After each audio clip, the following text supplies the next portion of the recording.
Hello everyone, this is Salman and you are watching your YouTube channel depth of cricket. Batsman को अक्सर जो है batting करते वक्त दो चीज़ों की शिकायत होती है, या तो उनका फेस जो है बैटिंग करते वक्त शॉट खेलते वक्त खुल रहा है या तो बंद हो रहा है। इसकी दो वजह हो सकती है, grip of the bottom top hand and grip of the bottom hand. तो पहले टॉप हैंड की बात करने जा रहा हूँ कि फेस जो है खोलने और बंद होने की पहली वजह क्या है। तो टॉप हैंड की पहली वजह है कि टॉप हैंड अगर आपका बहुत ज़्यादा लूज़ है तो इसकी वजह से क्या होगा, जैसे ही आप शॉट खेलोगे तो उसकी वजह से क्या होगा, फोर्स जब बॉल पे ज़्यादा होता है, बॉल ज़्यादा तेज़ होता है तो टॉप हैंड लूज़ होता है, जिसकी वजह से आपका बैट जो होता है हल्का सा शेक कर जाता है at the time of impact. जैसे ही इम्पैक्ट करता है, अब ये डिपेंड करता है कि बॉल ऑन साइड पे ऑफ साइड पे, उसी हिसाब से आपका बैट टर्न कर जाता है, जिसकी वजह से स्ट्रेट लाइन में जो शॉट जाना चाहिए वो नहीं जाता। दूसरी जो वजह है, एक तो टॉप हैंड की हो गई कि आपका टॉप हैंड लूज़ है। अब इसको टाइट करने के लिए क्या करना पड़ेगा, या तो आप डबल बैट से जो है ड्रिल कर सकते हो, स्ट्रेट बैट से वन हैंड से जो है आप बॉल को हैंग करके ड्रिल कर सकते हो,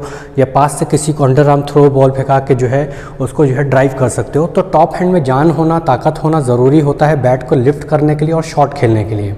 दूसरी जो वजह है वो बॉटम हैंड की है। ध्यान रखिए, जब भी हम बेसिक की बात करते हैं बैट को कैसे पकड़ना है, तो ध्यान रखिए, राइट से दिखा रहा हूँ तो टॉप हैंड तो एक अलग चीज़ हो गई, लेकिन बॉटम हैंड का बहुत बड़ा रोल होता है शॉट को स्ट्रेट करने के लिए, यानी बैट को स्ट्रेट लाने के लिए। तो जब भी हम बॉटम हैंड की बात करते हैं तो हम हमेशा वी की बात करते हैं। वी को जो क्रिकेट टर्मिनोलॉजी में इसको बोलते हैं इन्फ्लेक्शन पॉइंट, यानी वो एरिया जो थंब और इंडेक्स फिंगर के बीच की जो लाइन होती है जिसको वी कहते हैं, वो हमेशा आपके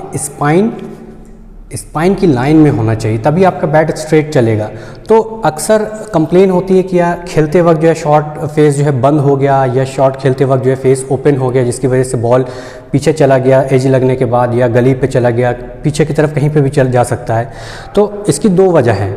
या तो आपका जो ये वी है इन्फ्लेक्शन पॉइंट लाइन में ना होकर, मैंने अभी बताया कि लाइन में होना चाहिए, जो ये स्पाइन दिख रही है आपको इसकी लाइन में होना चाहिए। अगर ये स्पाइन में की लाइन में नहीं है, सपोज़ कीजिए आपका जो इन्फ्लेक्शन पॉइंट है वो आउटर एज की तरफ है,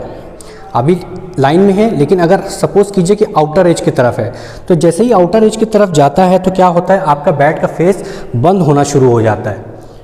ध्यान रखिए, आउटर एज की तरफ अगर आपका इन्फ्लेक्शन पॉइंट है, बाहर की तरफ है, तो क्या होगा, बैट का फेस हमेशा बंद होकर आएगा। यानी आप खेलना चाह रहे हो स्ट्रेट ड्राइव तो ऑन साइड की तरफ जाएगा,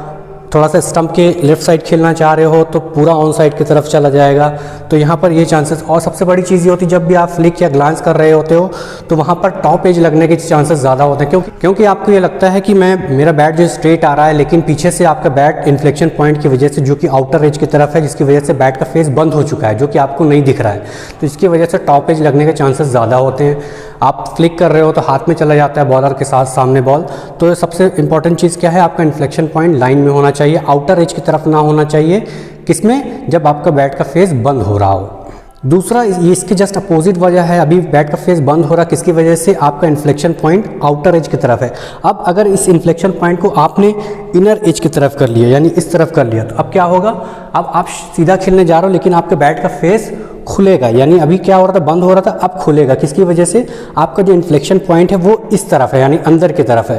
तो इसके लिए, इससे क्या होता है, जैसे ही आप शॉट खेलने जाते हो तो ना कि बल्कि फेस खुलता है, बल्कि एक चीज़ और होता है, आपका शोल्डर भी रोटेट होता है। जब आप फिनिश करते हो तो शोल्डर रोटेट होता है, जिसकी वजह से सीधा नहीं जाएगा बॉल, कहीं ऑफ साइड पे चला जाएगा।